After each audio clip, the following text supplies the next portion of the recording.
গত বছর প্রতিবেশী দেশ বাংলাদেশে জুলাই অভ্যুত্থান তথা পালাবদলের পর থেকেই ভারত বাংলাদেশের দ্বিপাক্ষিক সম্পর্কের দ্রুত অবনতি লক্ষণীয়। এই আবহে বাংলাদেশের একাধিক রাজনৈতিক ব্যক্তিত্বের মুখে ভারত বিরোধিতার সুর চড়াচ্ছেন বিভিন্ন অজুহাতে। এই আবহে কখনো এও শোনা যায় বাংলাদেশের মানুষের ভারতের প্রয়োজন নেই, বরং ভারতের চিকিৎসা ব্যবস্থা থেকে একাধিক রপ্তানি নির্ভর বাণিজ্যিক কারণে বাংলাদেশের উপর নির্ভরশীল। গত বছর থেকেই ভারতের বিদেশ মন্ত্রক বাংলাদেশি নাগরিকদের ভিসা প্রদানের উপর একাধিক নিষেধাজ্ঞা জারি করে। অতি সম্প্রতি ওসমান হাদির উদ্ভূত পরিস্থিতির পরিপ্রেক্ষিতে বাংলাদেশস্থিত একাধিক হাই কমিশন অফিস বন্ধ করে ভারতের বিদেশ মন্ত্রক। ভিসা পরিষেবা সম্পূর্ণ বন্ধ হয়ে যায় তাৎক্ষণিক প্রক্রিয়ায়।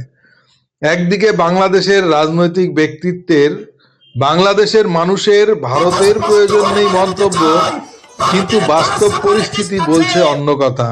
পালাবদলের পর ভারত থেকে আরো বৃদ্ধি পেয়েছে, হাসিনা জামানার থেকেও। আর চিকিৎসা শুনুন, তবে শুনুন ঢাকা থেকে সিএমসিতে চিকিৎসা করতে আসা শামিমা খাতুন নাম্নী বাংলাদেশি রোগীর মুখে। এই ভিডিওটি সুদূর ভেলোর, তামিলনাড়ু থেকে তুলে এনেছে সিটিজেন জার্নালিস্ট বিক্রমজিৎ সাহা। ধন্যবাদ।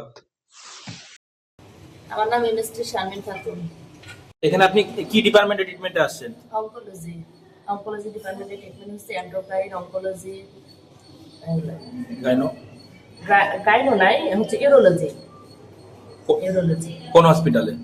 ইউরোলজি রানীপেটে, ভেলোর সিএমসি রানীপেট। অনকোলজি কি ইউরোলজি। তামিলনাড়ু। আর এন্ডোক্রাইন হচ্ছে সিএমসি ভেলোরে, যে সিএমসিতে। অনকোলজিও এখানেই। আগের তুলনায় কেমন আছেন? আগের তুলনায় আমি অনেক ভালো আছি। আপনার মেডিকেল ভিসার মেয়াদ কতদিন আছে আরো? 6 মাস দিয়েছে, তো মোটামুটি 8 মাস আছে। এখন যে যে অবস্থা দেশের, আপনি যদি যান আবার আসতে পারবেন? এটাই বলা যাচ্ছে না এবার আমরা আর আসতে পারবো কিনা। মানে শুনছি নাকি সবকিছুই বন্ধ করে দিচ্ছে, এখন আসতে পারবো কিনা শিওর বলতে পারছি না আমরা। ওটা নিয়ে কি বলবেন আপনি? ওটা নিয়ে বলবো যে আমাদের জন্য এই যে দেশের সাথে যে শত্রুতাটা করছে, এর জন্য আমাদের ক্ষতি।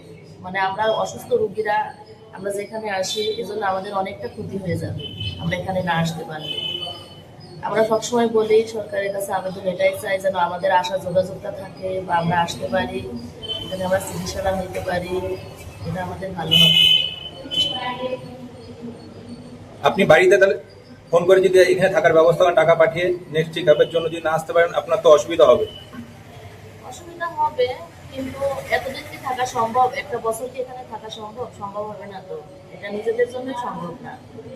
বললে হয়তো মেকআপ করা যাবে, কিন্তু সম্ভব হবে না তো এভাবে। দেখি পরবর্তী যদি যাই, হাই কমিশনারে বলে যদি আসতে পারি আসবো। আপনার ভারত সরকারের কাছে কি অনুরোধ? অনুরোধ এটাই যে আমাদের আসার যোগাযোগটা যেন থাকে বা করে দেয় ওনার কাছে, এটাই আমাদের। মেডিকেল ভিসার জন্য যেন আমাদের এটাই দাবি, যেন আমাদের এটা করে দেয় উনি, যে আমরা যেন আসতে পারি এখানে। আপনার চিকিৎসাটা যেন চালু থাকে। হ্যাঁ, চিকিৎসাটা যেন আমাদের চালু থাকে, এটাই দাবি। এই ব্যাপারে কি বলবেন মেডিকেল ভিসার ব্যাপারে? হ্যাঁ, মেডিকেল ভিসাটা যেন আমাদের গভর্নমেন্ট যেন আসার জন্য পারমিশনটা দেয়, সেজন্য সবসময় তার কাছে দাবি করবো আমরা, যেন দিয়ে থাকে এটা। হ্যাঁ, সেটাই উনি বলছে, ওনার বক্তব্য যে উনি যেন মেডিকেল ভিসাটা পায়, ওনার সাথে দেশের তো কোনো শত্রুতা নেই। হ্যাঁ, মেডিকেল ভিসাটা যেন আমাদের জন্য চালু থাকে। এখান থেকে আপনার হসপিটাল কত দূর? আমার হসপিটাল এখান থেকে 2 মিনিটও লাগে না যাইতে। হসপিটালের আর পাশাপাশি থাকি আমি। আবার কবে আসবেন? ওই যে 1 বছর পর চেকআপে আসবো। চেকআপে আসতেই হবে, যতদিন বাঁচবো চেকআপে আসতেই হবে। শুনছি আপনাদের বাংলাদেশ থেকে বলে সিঙ্গাপুর, থাইল্যান্ডে সবাই ট্রিটমেন্টে যাচ্ছে, তবু আপনারা ইন্ডিয়ায় ভেলোরে কেন আসছেন? যাচ্ছে সবাই মোটামুটি, কিন্তু আমাদের জন্য এখানেই সুবিধা। আমাদের জন্য ভেলোরেই সুবিধা। চিকিৎসা ব্যবস্থা বলতে কেমন বুঝছেন এখানে? আপনি গিয়ে কেমন দেখছেন? আমি এখানে অনেক ভালো মনে করি। চিকিৎসা বলতে আমাদের বাংলাদেশের তুলনা হিসাবে অনেক অনেক ভালো, যেটা ভালো মানে ইয়ে করা যায় না। এতদিন বাংলাদেশে বলে তো আমি মরেও যেতাম, সেরেও যেতাম, বুঝছেন। বুঝছেন, এখানে আসার পরে অনেকটা আমি ভালো আছি। তাহলে এমনি আছেন ভালো না হ্যাঁ, আগের থেকে? আগের থেকে এখন ভালো আছি। নেক্সট চেক আপ আপনার কবে? 1 বছর পর। আর 1 বছর পরে আবার আসবেন? হ্যাঁ, 1 বছর পর। মানে যতদিন বাঁচবো, যতদিন সুস্থ থাকবো, চেক আপে আসতেই হবে। আপনাদের দেশে শুনতেছি ভারত বিরোধী স্লোগান দিচ্ছে, হচ্ছে তো সেটা মোটামুটি এখন। সেটা নিয়ে কি বলবেন? সেটা নিয়ে সেটা নিয়ে আপনি আপনি কি বলবেন? আমার কিছু বলার নাই সেটা নিয়ে, কারণ এটা বিরোধিতা করাটা ঠিক না। তাতে তো আপনাদের অসুবিধা হচ্ছে। হ্যাঁ, এটা তো আমাদের অসুবিধা। যেখানে আমরা স্বাস্থ্য চিকিৎসার জন্য আসতেছি, তাদের সাথে বিরোধিতা করাটা আমাদের কি ঠিক না তো এটা। এটা ঠিক না। আপনাদের শুনছি বলে ইন্ডিয়ার গভর্নমেন্ট থেকে মেডিকেল ভিসা বন্ধ রাখছে। বন্ধ রাখছে, ভিসা তো দিচ্ছেই না এখন। ভিসা দিচ্ছে না, কিন্তু তারপরেও দেখা যাচ্ছে শতকরা 2-1টা যাদের মানে খুব ক্রিটিক্যাল অবস্থা, যাদের মানে রিপোর্টে খারাপ, যাদের আসতেই হবে, সার্জারি ডেট আছে, তাদের জন্য 2-1টা করে দিচ্ছে। তাছাড়া তো মেডিকেল ভিসা এখন দিচ্ছে না। আচ্ছা, আপনাদের দেশের অবস্থা কেমন আমার?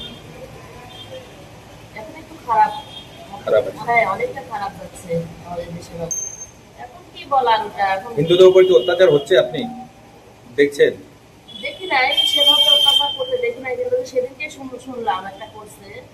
তো করাটা ঠিক বলে মনে হয় না, কারণ যে দেশের সাথে আমাদের যোগাযোগ রাখতে হবে, সেই দেশের সাথে করাটা আমাদের কোনো ঠিক না বাঙালির জন্য। কালকে মনে হচ্ছে কে কি করছে সেটা তো আর জানি না, তবে ঠিক না এটা। ঠিক, একদম। কারণ এখানে আমরা স্বাস্থ্য চিকিৎসার জন্য আসি, বাংলাদেশের এত বড় চিকিৎসা তো কোথাও দিতে পারছে না, আমরা এখানে আসি। আপনাদের দেশে যে শেখ হাসিনা যখন ছিল তখন ইন্ডিয়ার সাথে সম্পর্ক খুব ভালো ছিল, এটা নিয়ে আপনি কি বলবেন? হ্যাঁ, এখনকার সরকার ভালো ছিল না আগেরটা? আগেরটাই ভালো ছিল আমাদের। হ্যাঁ, ওটাই। আগেরটাই ভালো ছিল, তখন এখানকার মানে অনেক বন্ধুত্ব ছিল তো এখানকার সাথে, হ্যাঁ, সেজন্য আগেরটাই ভালো ছিল আমাদের জন্য। আবার 1 বছর পরে আসবেন? 1 বছর পরে আসবো, যতদিন বাঁচবো ততদিন আসতেই হবে যে আমাকে। ভেলুর হ্যাঁ, কোথায় আসতে হবে? সিএমসি ভেলোরে। ঠিক আছে। সিএমসি